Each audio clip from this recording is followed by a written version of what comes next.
Assalamualaikum warahmatullahi wabarakatuh. Yang saya hormati Bapak Ibu Guru Otomotif yang bersedia menyempatkan waktunya untuk membantu dan juga pengibasan daripada aksi nyata guru penggerak, yaitu membangun budaya positif yang ada di SMK Negeri 2 Jiwan. Di sini kami berdua sama Pak Guntur mencoba untuk istilahnya sharing ataupun untuk menyamakan persepsi terkait dengan membangun budaya positif yang ada di sekolah. Untuk menyingkat waktu, langsung saja mari kita lihat bersama presentasi dari kami dan Pak Guntur. Yang pertama itu adalah apakah budaya positif itu? Budaya positif itu adalah seperangkat nilai, keyakinan, dan kebiasaan yang menciptakan lingkungan yang mendukung pertumbuhan dan perkembangan individu. Dalam konteks pendidikan, budaya positif di sekolah misalnya bertujuan menciptakan suasana belajar yang aman dan nyaman dan juga menyenangkan bagi siswa.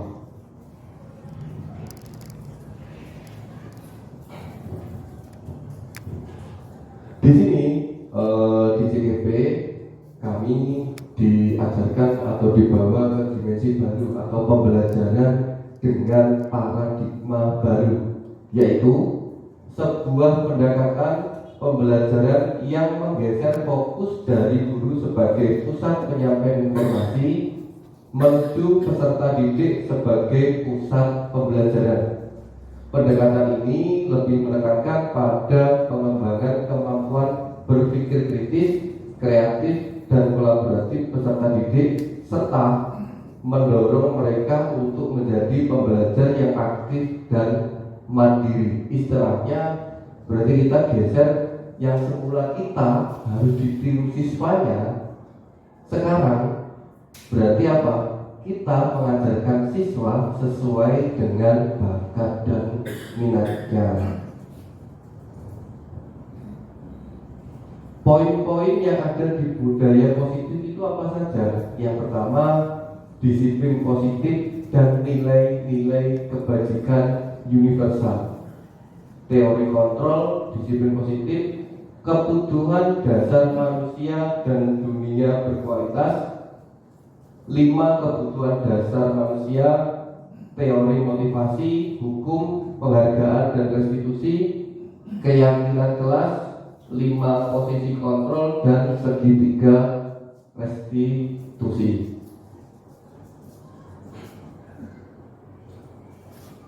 Nah, ini ada sedikit kasus di dalam teori kontrol. Anda sebagai A, sedangkan rekan Anda sebagai B. Bayangkan Anda menyimpan sesuatu yang sangat berharga di dalam kepala tangan Anda.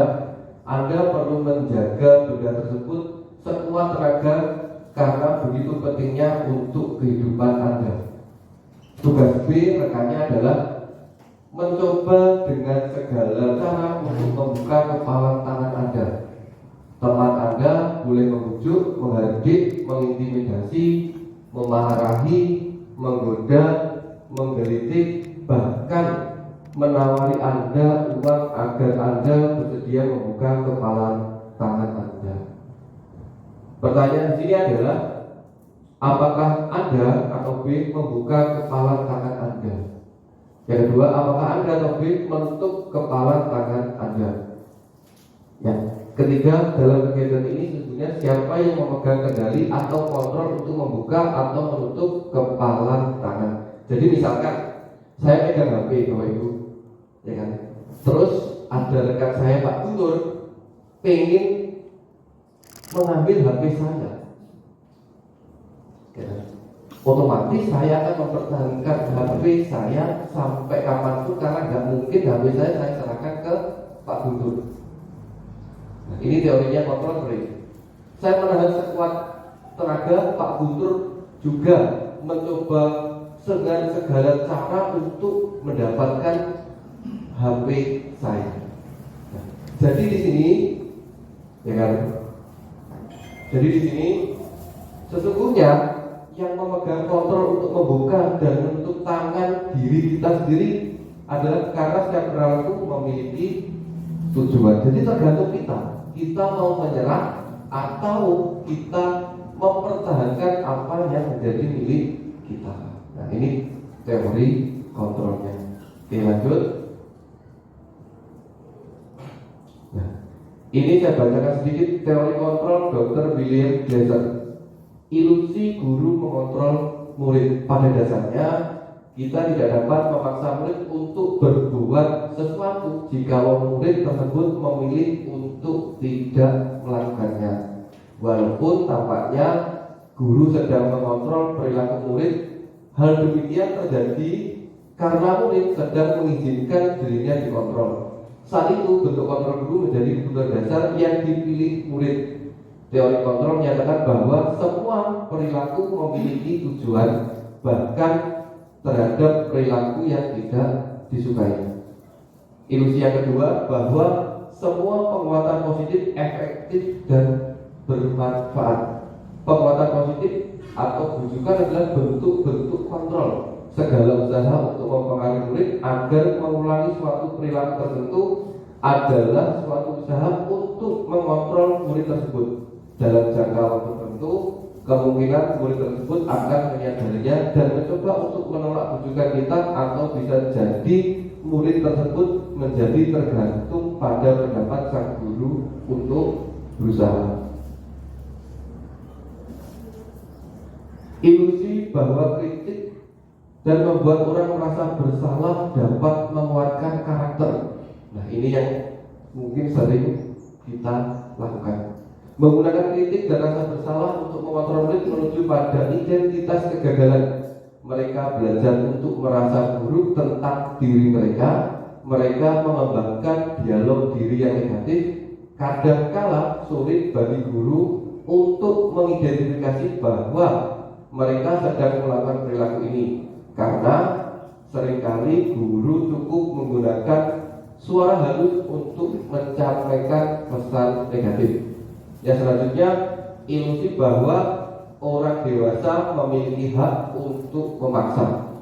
Banyak orang dewasa yang percaya bahwa mereka memiliki tanggung jawab untuk membuat murid-murid tersebut berbuat tertentu. Apapun yang dilakukan dapat diterima selama ada sebuah kemajuan berdasarkan sebuah pengukuran kinerja.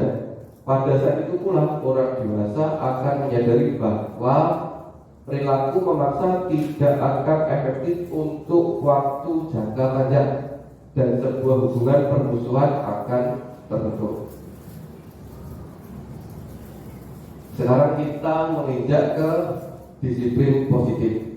Ki Hajar Dewantara menyatakan bahwa untuk mencapai kemerdekaan atau dalam konteks pendidikan saat ini, untuk menciptakan murid yang merdeka, syarat utamanya adalah harus ada disiplin yang kuat.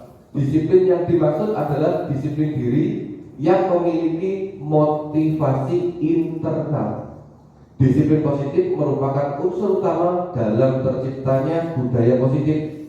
Disiplin positif adalah disiplin yang berasal dari diri yang memiliki motivasi intrinsik, bukan karena ancaman ataupun hadiah. Murid yang merdeka akan mendisiplinkan diri sendiri. Mereka bisa bertanggung jawab terhadap apa yang dilakukan karena mereka mendasarkan tindakan mereka pada nilai-nilai kebajikan universal. Dan kita sebagai pendidik, tujuan kita adalah menciptakan anak-anak yang memiliki disiplin diri sehingga mereka bisa berperilaku dengan mengacu pada nilai-nilai kebajikan universal dan memiliki motivasi intrinsik bukan ekstrinsik. Nilai-nilai kebajikan universal itu mungkin Bapak Ibu kalau apa ya itu nanti bisa di-download. Jadi mulai misalkan tolong menolong, ya kan, sabar, menghargai orang lain, berani istilahnya mengakui kesalahan, itu adalah nilai-nilai kebajikan universal.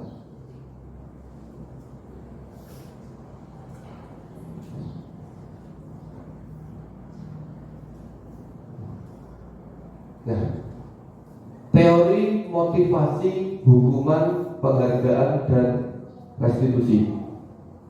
Dian Gosen dalam bukunya Restructuring School Discipline menyatakan ada 3 motivasi perilaku manusia. Yang pertama, untuk menghindari ketidaknyamanan atau hukuman.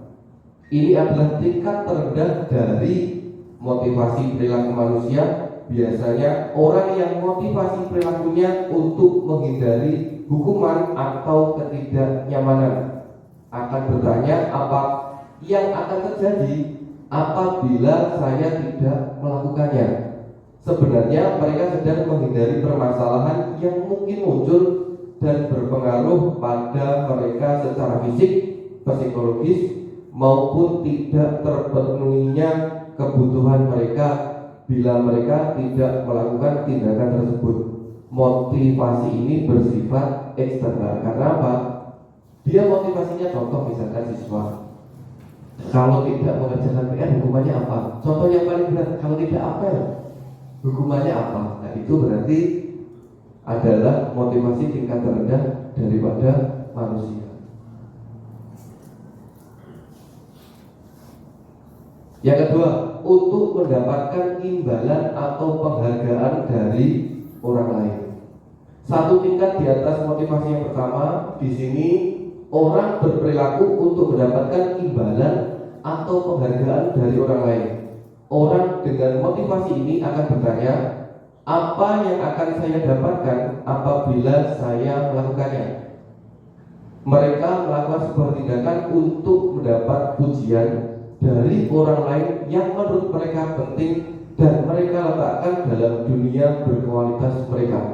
Mereka juga melakukan sesuatu untuk mendapatkan hadiah, pengakuan, atau imbalan. Motivasi ini juga bersifat eksternal.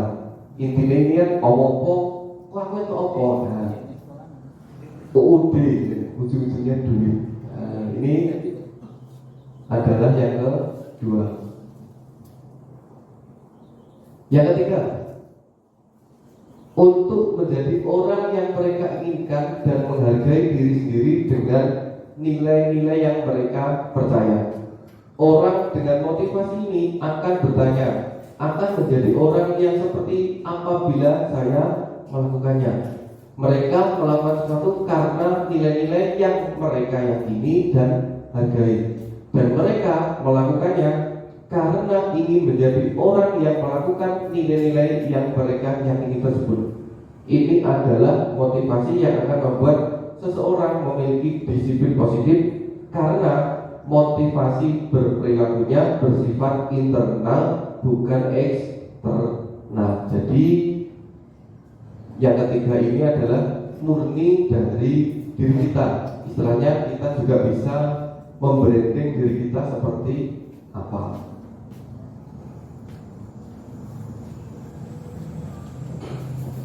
Ini ada hukuman, konsekuensi, dan restitusi. Yang pertama adalah hukuman, bersifat satu arah dari pihak guru yang memberikan, dan murid hanya menerima suatu hukuman tanpa melalui suatu kesepakatan atau pengarahan dari pihak guru, baik sebelum atau sesudahnya. Hukuman yang diberikan bisa berupa fisik maupun psikis. Murid atau anak disakiti oleh suatu perkataan, perbuatan. Ini mungkin terutama juga saya, ya kan, adalah yang pelaku hukuman apabila murid melakukan kesalahan.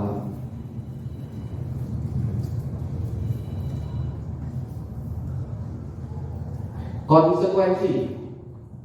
Disiplin dalam bentuk konsekuensi sudah terencana atau sudah disepakati, sudah dibahas dan disetujui oleh murid dan guru. Umumnya bentuk-bentuk konsekuensi dibuat oleh pihak guru atau sekolah, dan murid sudah mengetahui sebelumnya konsekuensi yang akan diterima bila melakukan pelanggaran. Pada konsekuensi, murid tetap dibuat tidak nyaman untuk jangka waktu pendek.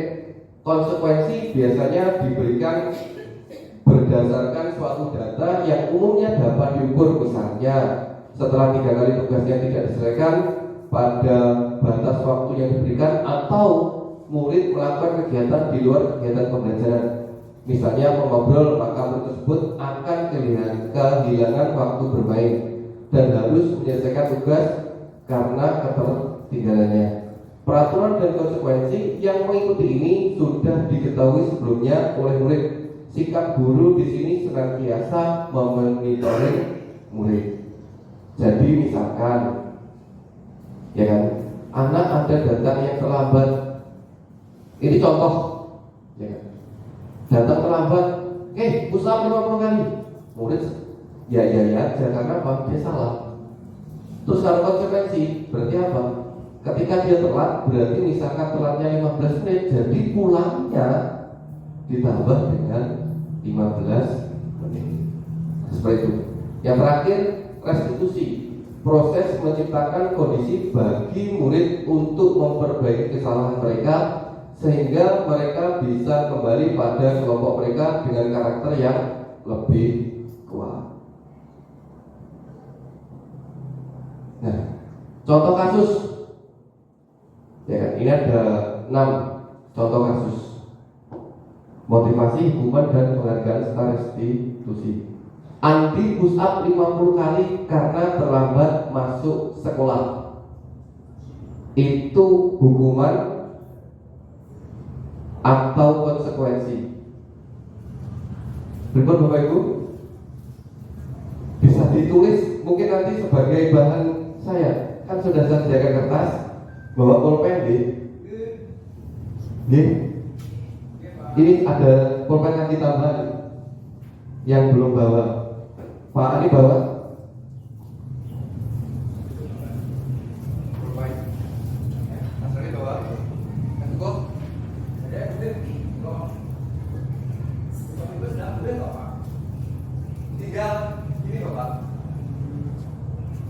Di push up 50 kali karena terlambat masuk sekolah. Itu hukuman apa? Konsekuensi. Yang kedua, kita membersihkan kamar mandi karena tidak mengerjakan PR. Itu hukuman apa? Restitusi. Rizal lari keliling lapangan 10 kali karena terlambat 10 menit dalam pelajaran olahraga. Itu hukuman apa? Konsekuensi. Wati tidak istirahat karena tidak mengerjakan tugas saat jam pelajaran. Yang kelima, Irfan berdiri di depan kelas sepanjang pelajaran karena membuli temannya. Yang keenam, Wira mengepel lantai karena menumpahkan air dari tempat minumnya. Oke, sudah. Mari kita bahas satu persatu. Andi push up 50 kali karena terlambat masuk sekolah. Ini termasuk hukuman. Kita membersihkan kamar mandi karena tidak mengerjakan PR. Ini juga termasuk hukuman. Terus Rizal lari keliling lapangan 10 kali karena terlambat 10 menit dalam pelajaran olahraga. Ini konsekuensi. Wati tidak istirahat karena tidak mengerjakan tugas saat jam pelajaran. Ini termasuk konsekuensi. Irfan berdiri di depan kelas sepanjang pelajaran karena membuli temannya. Ini termasuk konsekuensi. Hukuman apa konsekuensi? Hukuman. Wira mengepel lantai karena menumpahkan air dari tempat minumnya. Hukuman. Konsekuensi. Oke, terima kasih. Ya, ternyata sudah mulai masuk ke pembahasannya Bapak Ibu. Selama ini apa yang sudah Bapak Ibu terapkan ke murid-murid? Bisa ditulis? Gak apa-apa, saya pun menulisnya kemarin hukuman, karena juga saya melakukan hukuman. Sabun ditulis.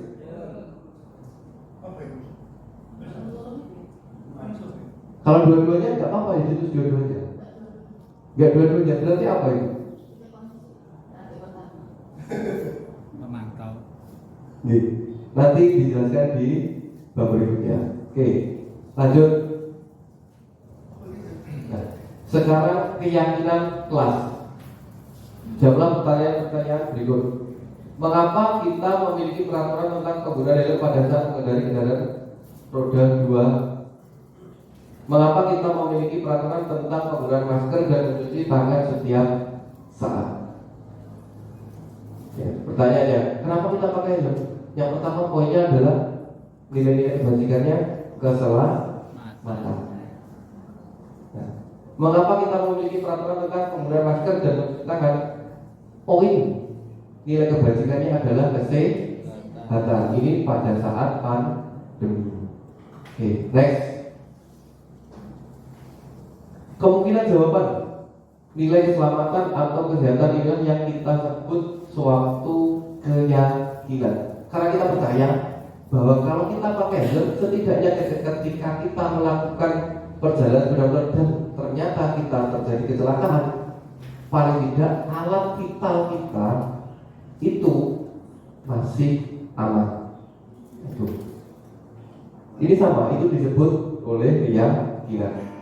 Keyakinan kelas merupakan fondasi dan alat tujuan dari sebuah kelas atau sekolah yang akan menjadi landasan dalam memecah konflik atau permasalahan dalam kelas atau sekolah. Ini ada pembentukan keyakinan sekolah atau kelas. Masih banyak sekali. Ini saya bacakan satu-satu saja. Keyakinan kelas bersifat abstrak. Keyakinan kelas berupa pertanyaan universal. Pernyataan keyakinan kelas senantiasa dibuat dalam bentuk positif. Keyakinan kelas hendak tidak terlalu banyak. Keyakinan kelas sebaiknya sesuatu yang dapat diterapkan di lingkungan tersebut.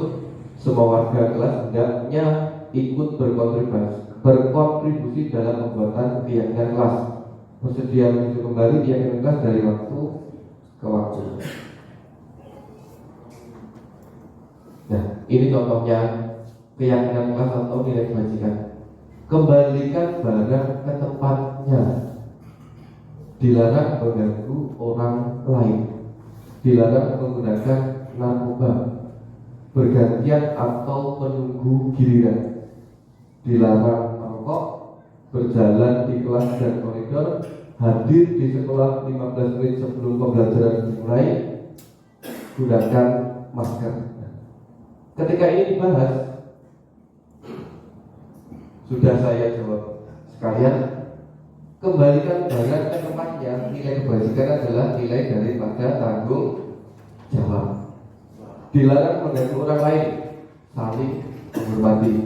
Dilarang menggunakan narkoba, jelas itu untuk kesehatan. Bergantian atau menunggu giliran, menghormati orang lain atau berempati. Dilarang merokok, itu juga kesehatan, menghormati orang lain. Berjalan di kelas dan koridor, keamanan dan juga keselamatan. Hadir di sekolah 15 menit sebelum pembelajaran dimulai, itu termasuk disiplin. Menggunakan masker adalah kesehatan dan juga keamanan.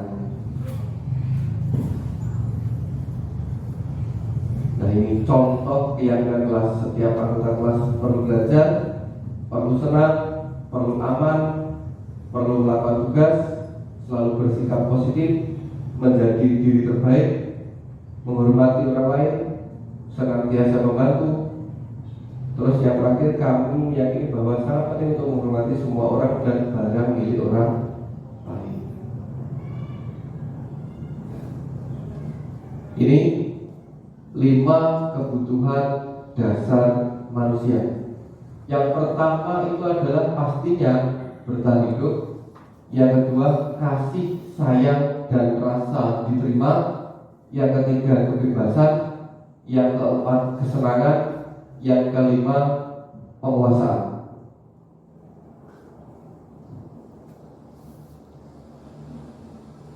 Bagaimana jika kebutuhan dasar manusia tidak terpenuhi?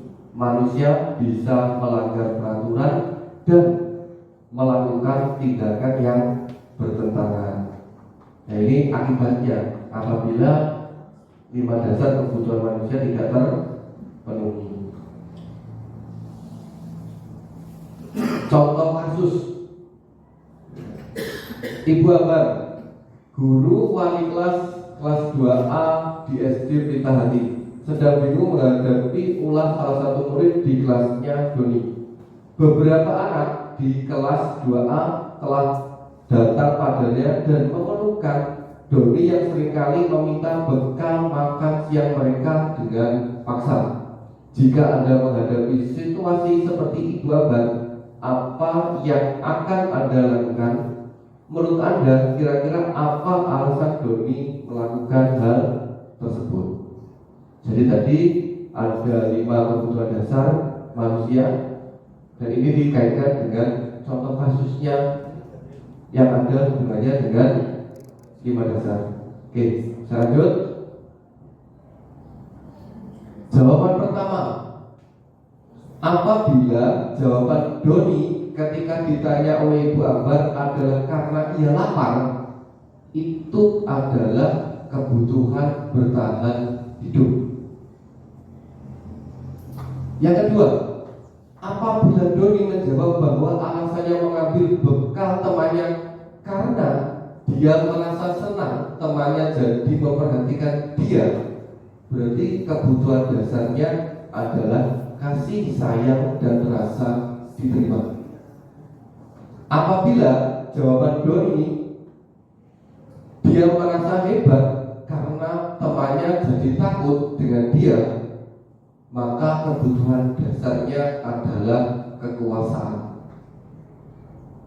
Bahwa dia merasa bosan dengan bekal makanan yang dibawakan ibunya dari rumah, ya kan, makanya apa? Dia mengambil bekal temannya, berarti itu adalah kebebasan. Yang terakhir, bila Doni menjawab bahwa ia melakukan karena iseng dan ia menikmati ekspresi wajah teman-temannya yang kesal, berarti adalah kebutuhannya kesel. Nah, jadi modelnya tidak ada yang salah ataupun tidak ada yang benar, tapi kan kita bisa mengambil atau menarik kesimpulan bahwa anak ini sebenarnya kenapa, permasalahannya apa, dan sebagainya. Seperti itu Bapak Ibu. Semoga ini bisa berputar.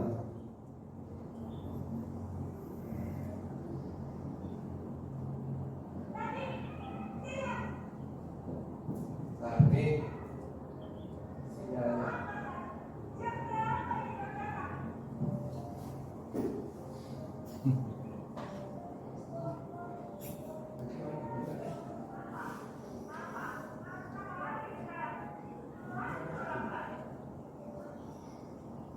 Ini yang pertama adalah kita posisi kontrolnya penghukum. Jadi tidak mau tahu anak itu kenapa telah dan sebagainya, langsung jatuh. Modelnya seperti itu. Cuma saya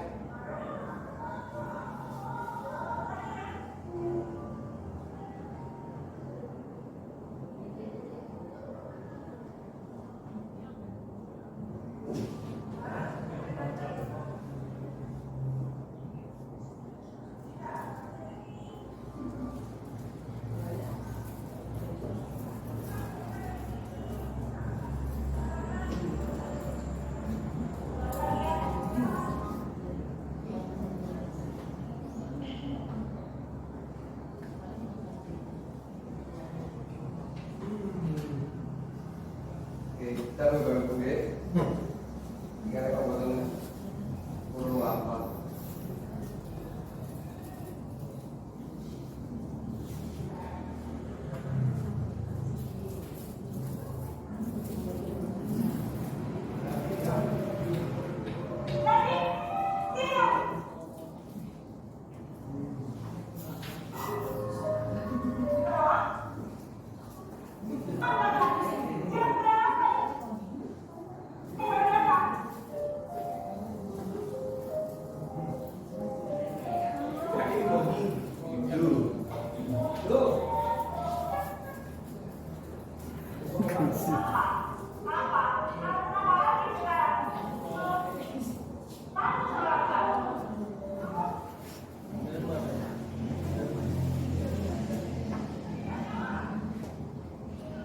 Oke, saya next aja karena kelihatannya ya macam-macam. Tadi saya kasihkan kayak mau gitu Bapak Ibu. 5 posisi kontrol, ya kan? Tipe penghukum, mungkin ini yang biasanya kita lakukan ya. Penghukum itu nada suaranya tinggi, bahasa tubuhnya, mata melotot, dan jari menunjuk-nunjuk menghadap. Contoh misalkan, terlambat lagi, pasti terlambat lagi. Kamu datang terlambat, kapan bisa dapat tepat waktu? Contoh. Tanyakan kepada diri Anda, bagaimana perasaan murid bila guru berbicara seperti itu pada saat murid datang terlambat? Hasilnya bagaimana? Kemungkinan murid marah, mendendam, ataupun bersifat agresif. Bisa jadi sesudah kembali duduk, murid tersebut akan mencoret-coret bukunya atau meja tulisnya. Lebih buruk lagi, sepulang sekolah murid melihat motor atau mobil bapak ibu guru dan akan menggores kendaraan tersebut dengan paku. Nah ini model-model tipe penghukum. Yang kedua, membuat merasa bersalah. Nada suaranya memelas, halus, sedih, bahasa tubuhnya merapat madana, lesu. Contohnya, adik, kamu ini bagaimana ya? Kamu sudah berjanji dengan ibu tidak akan terlambat lagi. Kamu kenapa ya sekali-sekali mengecewakan ibu? Ibu benar-benar kecewa sekali. Bagaimana perasaan murid bila ditegur seperti ini? Murid akan merasa bersalah telah mengecewakan ibu atau bapak gurunya. Murid akan merasa menjadi orang yang gagal dan tidak sanggup membahagiakan orang lain. Kadang-kala sikap seperti ini lebih berbahaya dari sikap penghukum, karena emosi akan tertanam rapat di dalam murid menahan perasaan. Tidak seperti murid dalam dengan guru penghukum, di mana murid bisa menumpahkan amarahnya walaupun dengan cara negatif. Murid tertekan seperti inilah yang tiba-tiba bisa meletus amarahnya dan bisa menyakiti diri sendiri atau orang lain. Ini posisi kontrol kita apabila pembuat merasa bersalah. Contohnya Pak itu dan ujungnya. Yang ketiga, menganggap murid seperti teman. Nada suaranya ramah, akrab, bercanda. Bahasa tubuhnya merapat pada murid, mata dan senyum jenaka. Contoh kalimatnya, Adi, ayolah bagaimana sih kamu? Kemarin kamu sudah jadi ke bapak bukan? Kenapa terlambat lagi? Sambil tertawa kan? Ya sudah tidak apa-apa, duduk dulu sana, nanti Pak Guru bantu kamu ini. Bagaimana perasaan murid dengan sikap seperti ini? Hasilnya murid akan merasa senang dan akrab dengan guru. Ini termasuk dampak yang positif. Hanya saja di sisi negatif murid menjadi tergantung pada guru tersebut. Bila ada masalah, dia merasa bisa mengandalkan guru tersebut untuk membantunya. Akibat lain dari posisi teman, Adi hanya akan berbuat sesuatu bila yang menyuruh adalah guru tersebut, dan belum tentu berlaku yang sama dengan guru atau orang lain. Ini posisi kita sebagai teman, malah terkadang kita dimanfaatkan untuk menjadi tameng. Nah, seperti itu. Yang keempat, pemantau. Nada suara datar, bahasa tubuh yang formal. Contohnya, kalau ada bapak ibu guru, Adi, tahukah kamu jam berapa kita memulai? Tahu Pak. Kamu terlambat 15 menit. Apakah kamu sudah mengerti konsekuensi yang harus dilakukan bila terlambat? Paham Pak, saya harus tinggal kelas pada jam istirahat nanti dan mengerjakan tugas ketertinggalan saya. Gurunya nanti pada saat jam istirahat kamu harus tinggal di kelas untuk menyelesaikan tugas yang tertinggal tadi. Saya tunggu. Bagaimana perasaan murid diperlakukan seperti ini? Murid memahami konsekuensi yang harus dijalankan karena telah melanggar salah satu peraturan sekolah. Guru tidak menunjukkan suatu sikap emosi yang berlebihan menjadi marah atau membuat merasa bersalah. Murid tetap dibuat tidak nyaman, yaitu dengan harus tinggal kelas pada waktu jam istirahat dan mengerjakan tugas. Guru tetap harus memantau murid pada saat mengerjakan tugas di jam istirahat karena murid tidak bisa tinggal seorang diri. Yang kelima, manajer. Nada suaranya halus, tulus, bahasa tubuh tidak kaku, mendekat ke murid. Contohnya, guru, Adi, apakah kamu mengetahui jam berapa sekolah dimulai? Tahu Pak, jam 7. Ya, jadi kamu terlambat. Kira-kira bagaimana kamu akan memperbaiki masalah ini? Saya bisa menanyakan teman saya Pak untuk mengajar tugas yang tertinggal. Baik, itu bisa dilakukan. Apakah besok akan ada masalah untuk kamu agar bisa hadir tepat waktu di sekolah? Tidak Pak, saya bisa hadir tepat waktu. Baik, saya hargai usahamu untuk memperbaiki diri. Bagaimana perasaan murid ketika murid diperlakukan seperti itu? Pada posisi manajer, maka guru sebaiknya tulus, tidak perlu marah, tidak perlu meninggikan suara. Apabila menunjuk-nunjuk jari di murid, berkaca pinggang atau malah kerik istilahnya, atau bersikap seolah-olah menyesal, tampak sedih sekali akan perbuatan tersebut, bersenda guru menempatkan diri sebagai teman murid. Fokus ada pada murid, bukan untuk membahagiakan guru atau orang tua.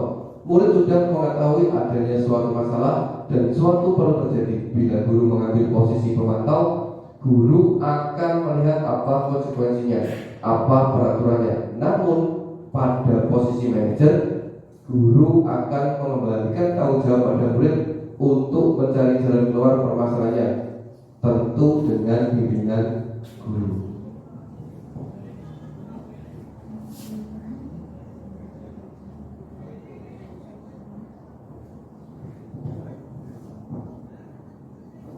Oke, ini 5 posisi kontrol.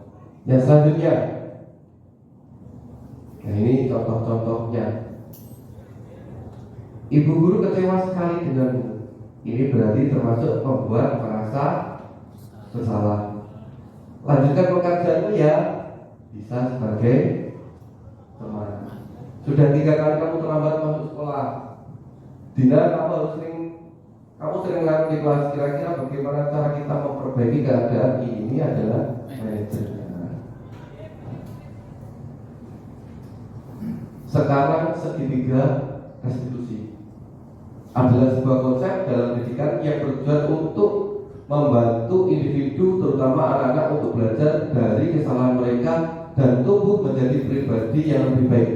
Alih-alih hanya memberikan hukuman, segitiga restitusi menawarkan pendekatan yang lebih positif dan konstruktif.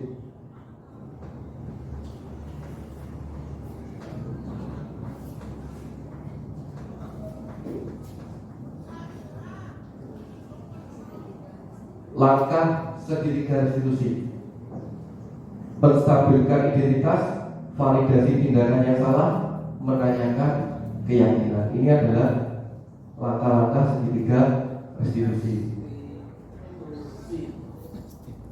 Dan sebenarnya ada video, semoga bisa berjalan Bapak.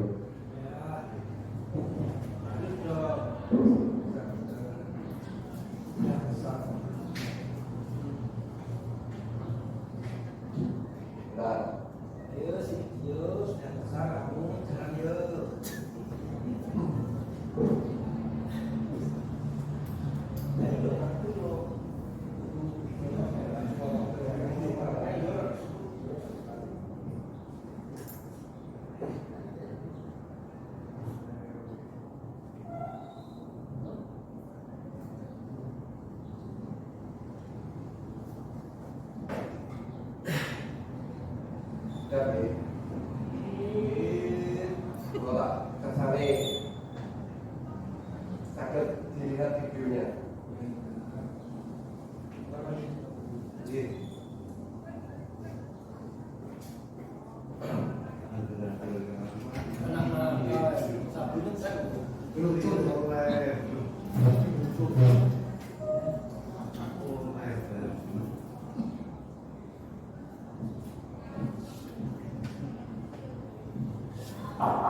Waalaikumsalam. Masuk nggak?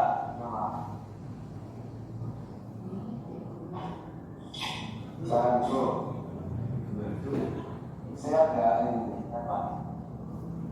Ya, kita tahu belum mengapa Pak Taufik memanggil. Ya betul. Menurut kami enggak apakah selatan masuk bengkel itu merupakan perbuatan yang baik? Ya Pak. Anda minta maaf atas Anda masuk bengkel. Ya tidak apa-apa enggak. Semua orang itu kan juga pernah melakukan kesalahan. Tidak ada manusia yang sempurna kok. Termasuk Pak Taufik juga pernah melakukan kesalahan. Di sini Pak Taufik tidak mencari saya salah. Tapi Pak Taufik ingin mencari solusi dari permasalahan kamu. Kalau kamu punya alasan atau enggak? Kenapa sering terlambat masuk bengkel praktek setelah jam-jam itu loh? Coba bisa kamu katakan ke Pak Taufik ya? Saya relasi dengan dia Pak. Sehingga ketika jam-jam akan berarti saya bisa cari. Kemudian makanannya terkabel untuk saya masih menghabiskan makanan Pak. Oh, apa? Gara-gara main game. Dan sebenarnya ya apa? Yang penting apa? Tahu langsung apa kamu main game, kapan untuk makan, kapan untuk masuk bengkel. Pada tidak keluar lagi. Sekarang ya pertanyaan Pak Taufik. Kira-kira adakah solusi yang bisa kamu lakukan agar kamu bisa bermain game, bisa makan, namun tidak terlambat setelah jam istirahat itu masuk bengkel? Ada Pak, saya bisa mengerti waktu. Nah, kira-kira kapan kamu bisa melakukannya? Mulai besok Pak, insya Allah saya akan mulai berusaha untuk selalu datang Pak. Terus setelah jam istirahat selesai Pak. Ya, artinya tidak bisa sepakatan kelas bersama menurunkan keyakinan kelas yang pernah kita sepakati bersama. Apa keyakinan kelas yang pernah kita sepakati itu berkaitan dengan yang kita akan lakukan ini? Benar. Jadi selanjutnya Anda menjadi murid yang seperti apa toh?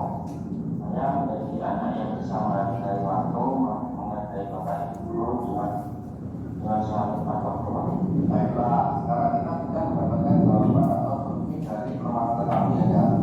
Kamu percaya dan yakin kamu bisa menerapkan nilai itu dengan baik, bisa mengatur waktu dengan baik. Ya sudah, saya sudah sama punya dan kita kamu kalau kamu sudah tadi ya. Ini Pak, ya, terima aja ya, Pak. Misalnya. Nah, itu sedikit video yang saya buat ketika saya mempraktekkan segitiga restitusi. Jadi harapannya anak yang mempunyai masalah itu berani datang ke gurunya. Nanti otomatis wali kelas maupun guru BPPK. Jadi mereka bisa curhat enak. Ya, namun permasalahannya nanti bisa diselesaikan. Nah, seperti itu Bapak Ibu. Oke, terima kasih. Demikian presentasi dari kami. Saya mohon maaf apabila ada kurang lebihnya, ada salah tutur kata, ada yang kurang. Saya mohon maaf. Saya akhiri. Assalamualaikum warahmatullahi wabarakatuh. Nah, dari sini harus ada kata-katanya Pak. Pak Hukum memberi masukan. Pak Adi, Pak Tri.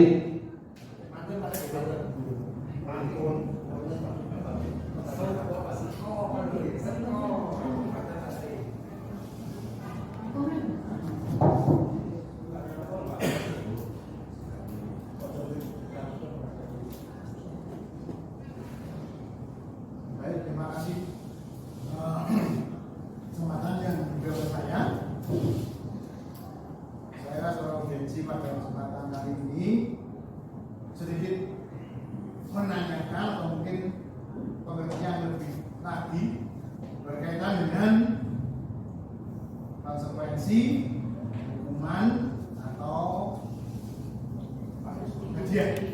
Nah itu secara arti atau mungkin bisa dijelaskan lagi sedikit lebih apa perbedaan dari masing-masing yang dengan konsekuensi hukuman dan mungkin demikian. Terima kasih.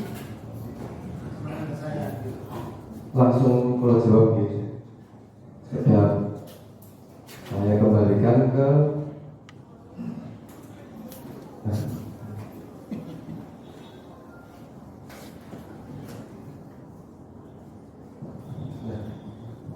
biasanya kalau kita ada siswa itu kita tidak mau tahu apa alasan siswa sebenarnya, tapi kita langsung hukum. Nah itu yang ditarik dari aksi nyata disiplin positif ini Pak. Jadi ini apabila kita ada siswa melakukan pelanggaran, hukuman yang diberikan itu harus sesuai atau harus ada kesepakatannya. Kalau hukumnya berarti kan tindakan kita refleks. Contoh misalkan pada saat kita ada anak telat, yang telat push up, itu berarti kata-kata push up dan sebagainya itu kan tidak tertuang di dalam pasal-pasal dan sebagainya. Itu kan inisiatif kita karena mungkin kita jengkelnya ke anak setiap hari, anak itu bolak-balik telat kan gitu. Nah kalau konsekuensi itu sudah tertulis. Jadi ini betul sekali Pak Tri, kebetulan kan tim tatipnya gitu. Nah jadi nanti mungkin bisa jadi ada pasal-pasal yang misalkan telat hukumannya apa. Jadi sudah disepakati atau diketahui oleh semua murid. Jadi lebih enak dalam menangani siswa tersebut. Mohon Pak Tri, terima kasih. Ada lagi Bu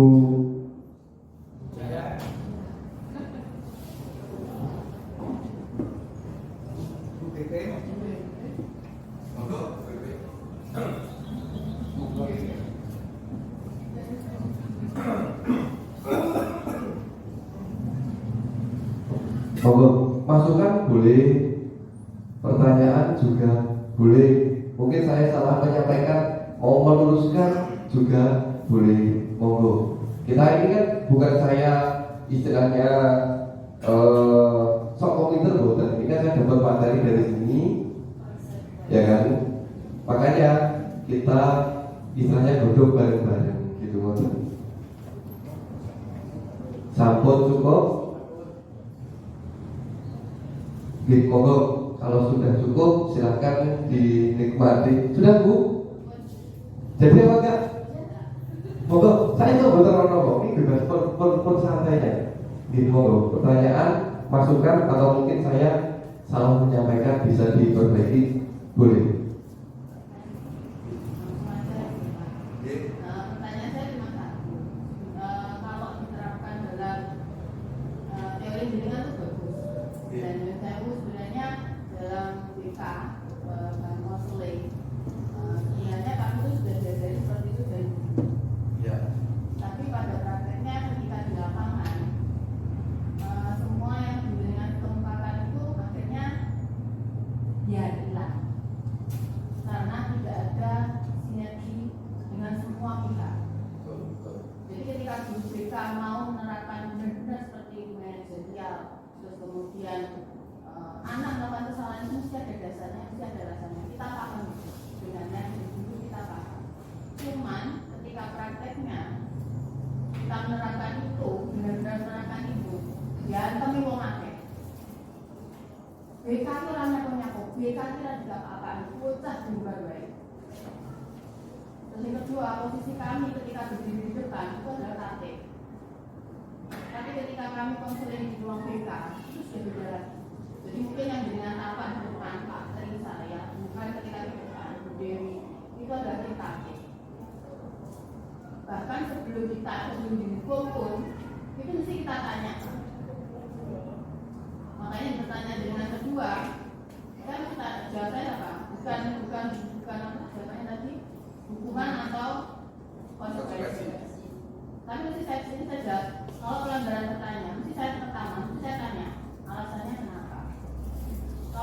dia baru pertama kali melakukannya dan tidak disengaja, ya sudah, sesuai aturan. Apalagi kemarin kita sudah terakhir-terakhir ini kita poin, tapi poinnya kan jujurnya nggak ada, belakangnya nggak ada tidak lanjut kan. Kita unggah di grup penggerak, guru hukum, wali kelas biar saja. Ya, tugas kami sudah sampai di situ. Kalau itu disengaja, ya tetap kita sesuaikan aturannya. Memang tidak tertulis, tapi kalau dibiarkan saja, teman-temannya nanti nyusul. Nah, monggo apakah ini sesuai dengan yang Anda sampaikan sekarang ini? Apakah sesuai dengan kenyataan di lapangan, sesuai dengan hati nurani panjenengan maupun bosen? Itu pertanyaannya. Oke, terima kasih. Pertanyaan yang agak sulit dijawab ya. Tapi saya akan coba menjawab gini. Ya emang kemarin waktu kita recall ruang kolaborasi dengan fasilitator, kita tanya di SMK itu apa bisa? Ya kan diterapkan hal seperti ini. Karena apa? Hal seperti ini kemungkinan bisa itu diterapkan di SD. Gitu kok betul? Gitu. Nah, jawabnya bagaimana daripada bapaknya? Setidaknya pola pikir kita itu sudah mengarah ke hal budaya positif meskipun belum 100%. Artinya apa? Gini. Jadi misalkan ketika kita berarti kan sudah bagus ketika Bu Diakusi tadi menyampaikan bahwa sebelum hukum kan ditanya dulu anaknya dan sebagainya kan, itu sudah bagus kan. Ditambah lagi dengan ya kan hukumannya itu jangan istilahnya jangan nganggur, jadi harus tertulis. Nah, poinnya yang poin besar itu di situ. Ya emang benar kalau tidak semua elemen itu nanti satu suara, gitu betul.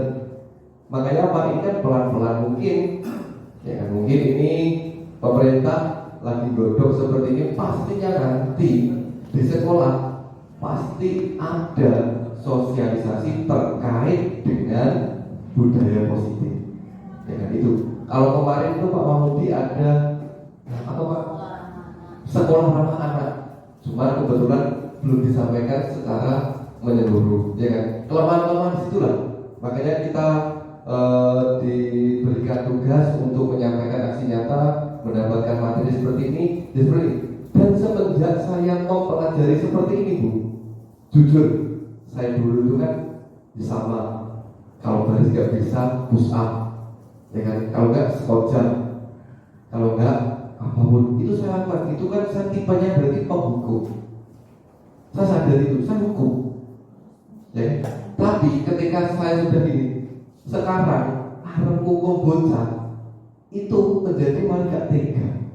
Karena apa? Saya lihat dulu. Oh, saya lihat dulu yang ternyata sumbernya misalkan barisan kok ngomong sendiri apa? Akhirnya saya cobain.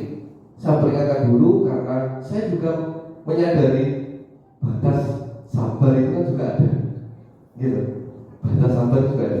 Cuman sekarang saya hukumnya itu tidak semua pasukan. Saya dulu kan enggak, misalkan ini rame semua saya hukum. Sekarang apa? Saya pilih. Ya itu kan sedikit-sedikit, ya kan sedikit-sedikit kita sudah istilahnya menerapkan atau memahami daripada budaya disiplin tersebut. Konten Bu Diakusi yang saya jelaskan, terima kasih. Bagus sekali dari pertanyaannya. Sampun? Oke, kalau sudah saya tutup yang kedua kalinya. Assalamualaikum warahmatullahi wabarakatuh. Monggo nikmati hidangan saking kula sama Mas Guntur. Assalamualaikum. Waalaikumsalam. Masuk enggak? Iya Pak. Silakan duduk. Sehat enggak hari ini? Sehat Pak. Enggak. Sudah tahu belum mengapa Pak Taufik memanggilmu itu? Karena saya terlambat masuk bengkel ya Pak. Nah betul. Menurut kamu enggak, apakah terlambat masuk bengkel itu merupakan perbuatan yang baik? Tidak Pak. Angga minta maaf ya Pak karena sering terlambat masuk bengkel. Ya tidak apa-apa enggak. Semua orang itu kan juga pernah melakukan kesalahan. Tidak ada manusia yang sempurna toh. Termasuk Pak Topik juga pernah melakukan kesalahan. Di sini Pak Topik tidak mencari siapa yang salah enggak. Tapi Pak Topik ingin mencari solusi dari permasalahan kamu. Kamu pasti punya alasan toh enggak? Kenapa sering terlambat masuk bengkel praktek setelah jam istirahat itu loh? Ya, Coba bisa kamu ceritakan ke Pak Topik ya? Bisa, Pak. Saya terlalu asik bermain game, Pak. Sehingga ketika jam istirahat hampir habis, saya baru beli jajan. Kemudian makanannya ketika bel masuk saya masih menghabiskan makanan, Pak. Oh alah, gara-gara main game. Dan sebenarnya nggak apa-apa nggak main game itu. Yang penting apa? Tahu waktu. Kapan kamu main game, kapan untuk makan, kapan untuk masuk bengkel supaya tidak telat lagi. Sekarang nggak, pertanyaan Pak Topik. Kira-kira adakah solusi yang bisa kamu lakukan agar kamu bisa bermain game, bisa makan, namun tidak terlambat setelah jam istirahat itu masuk bengkel? Ada, Pak. Saya harus bisa membagi waktu. Nah, kira-kira kapan kamu bisa melakukannya? Mulai besok, Pak. Insya Allah, saya akan mulai berusaha untuk selalu datang tepat waktu setelah jam istirahat selesai, Pak. Enggak, ingat tidak? Kesepakatan kelas bersama meneruskan keyakinan kelas yang pernah kita sepakati bersama. Ingat, Pak. Apa keyakinan kelas yang pernah kita sepakati itu berkaitan dengan yang sudah kamu lakukan ini enggak? Disiplin dan menghargai waktu, Pak. Bener. Jadi selanjutnya Angga ingin menjadi murid yang seperti apa toh? Saya menjadi anak yang bisa menghargai waktu, menghargai Bapak Ibu guru dengan selalu tepat waktu, Pak. Baiklah, sekarang kita sudah mendapatkan jawaban atau solusi dari permasalahan kamu ya enggak? Ya, Pak. Pak Taufik percaya dan yakin kamu bisa menerapkan nilai itu dengan baik, bisa mengatur waktu dengan baik. Ya sudah, saya nggak enak juga sama guru yang ngajar di kelas kamu toh. Ya. Wis kamu bisa kembali. Ya, Pak. Ya. Iya. Oke. Ya. Permisi, Pak. Ya. Assalamualaikum. Semangat ya ya. Iya, Pak. Waalaikumsalam. Oke. Ya masuk. Waalaikumsalam. Ya. Silakan duduk, Bel. Nah, gini, saya tadi kan pada saat istirahat ngobrol sama Pak Guntur. Katanya kamu itu sering terlambat datang di pelajaran Pak Guntur ya? Iya, Pak. Saya ingat kamu sudah berapa kali, Bel, kamu datang terlambat itu? Sudah 3 kali, Pak. Oh, 3 kali? Nah, apakah kamu merasa bersalah? Apakah kamu telah melakukan kesalahan? Iya, Pak. Saya merasa melakukan kesalahan. Baik, Bel. Tentu melakukan kesalahan itu adalah hal yang manusiawi toh. Yang terpenting adalah bagaimana kita bisa memperbaikinya. Nah, Bel, kamu pasti punya alasan. Kenapa kamu itu kok sering datang terlambat itu kenapa? Saya sering terlambat pergi ke sekolah karena setiap pagi saya harus mengantar adik saya ke sekolah dulu, Pak. Oh, alah. Sebenarnya jane alasanmu itu bisa diterima. Cuman ada hal yang harus dirubah. Ya kan? Karena apa? Saya dulu juga sering ngantar adik saya sekolah dulu sebelum berangkat sekolah. Tapi apakah kamu masih ingat keyakinan kelas yang kita sepakati bersama? Iya, Pak. Kalau masih datang terlambat, apakah sudah sesuai dengan keyakinan kelas yang kami sepakati bersama dulu? Tidak, Pak. Terus menurut kamu, keyakinan kelas apa yang telah kita sepakati bersama ini? Kedisiplinan, Pak, bahwa saya sebagai siswa harus datang tepat waktu. Nah, menurut Bella, apakah kedisiplinan itu penting? Penting, Pak, karena dengan saya datang tepat waktu, saya lebih bisa menghargai waktu dan tentu tidak akan ketinggalan pelajaran pemeliharaan mesin sepeda motor. Jadi kira-kira bagaimana, Bel? Bisa menyelesaikan masalah ini agar bisa hadir tepat waktu di pelajarannya Pak Guntur? Saya akan bangun lebih pagi lagi dan segera membangunkan adik saya, Pak. Lalu saya bisa bergegas berangkat ke sekolah. Nah, betul sekali, Bel. Semoga mulai besok kamu bisa menerapkan apa yang kamu ucapkan ya, Bel. Ya, Pak, insya Allah. Ya, kalau begitu kamu bisa kembali ke bengkel. Dan tetap semangat ya, jangan telat lagi. Wes, Ya. silakan kembali. Makasih, Pak. Ya. Assalamualaikum. Waalaikumsalam.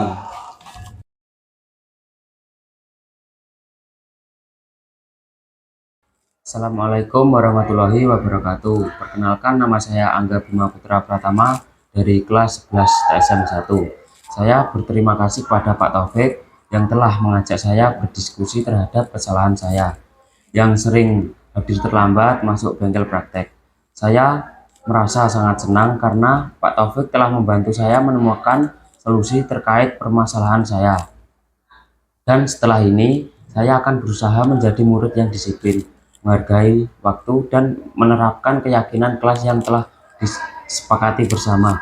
Sekian dari saya. Assalamualaikum warahmatullahi wabarakatuh. Assalamualaikum warahmatullahi wabarakatuh. Perkenalkan, nama saya Resya Beladi Putria dari kelas 11 TSM 1. Saya berterima kasih kepada Pak Taufik yang telah mengajak saya berdiskusi terhadap kesalahan saya yang selalu hadir terlambat di sekolah. Saya merasa sangat senang karena Pak Taufik telah membantu saya menemukan solusi terkait permasalahan saya. Dan setelah ini, saya akan berusaha menjadi murid yang lebih disiplin dan menerapkan keyakinan kelas yang telah disepakati bersama. Sekian dari saya. Assalamualaikum warahmatullahi wabarakatuh.